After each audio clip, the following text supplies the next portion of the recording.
The thing about being a Minnesotan is we've got 10,000 lakes, and every one of them is fresh water. And I am as proud as anybody of all of those beautiful lakes. We have a habit that started about 70 years ago of putting salt on our surfaces for safety and mobility. With more growth, more surfaces like parking lots and streets, we're using more and more salts. More salt doesn't necessarily mean more safety. It just means we're using more and have more pollution from it. As soon as spring comes back around, you notice, around the edge of the parking lots, edge of your sidewalks, the grass that's not growing back as it should. Between Minnehaha Creek and the Mississippi River, that's where the water treatment facilities are drawing water from. And the more polluted that water is, the harder it is to keep that water healthy for us to consume.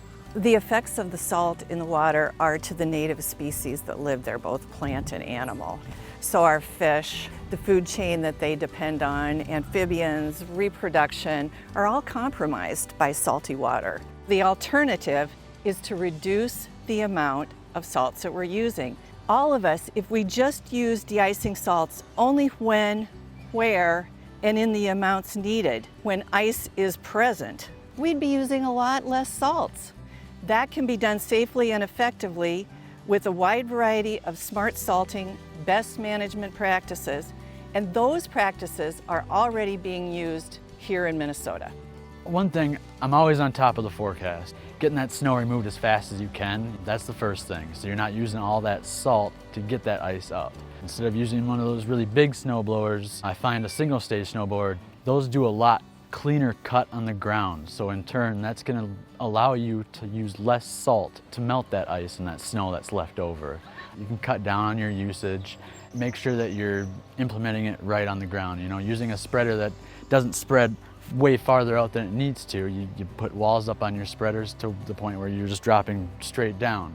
We use sand, and we have 5 miles of walking paths. We have a lot of thaw-freeze cycles throughout the year, so safety on our paths is very important.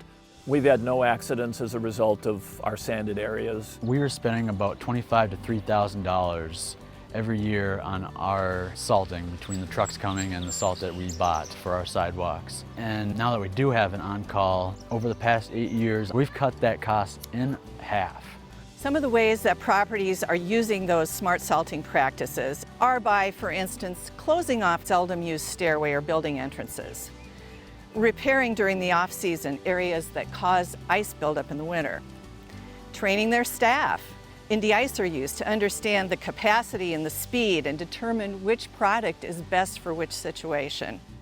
Managing expectations through signage and all kinds of communication. There's several key things to have in place, but to have a plan and the right components of a plan are the most important. Establish and maintain specific protocols that you follow. Tied into that is going to be training. Second, implement those protocols consistently over time. Finally, document. And the documentation is really, really key. It's really the best protection for any property owner, property manager to protect themselves from liability. Using these strategies does call for change. And to help in that change, there is free or low-cost smart salting training and certification through the Minnesota Pollution Control Agency.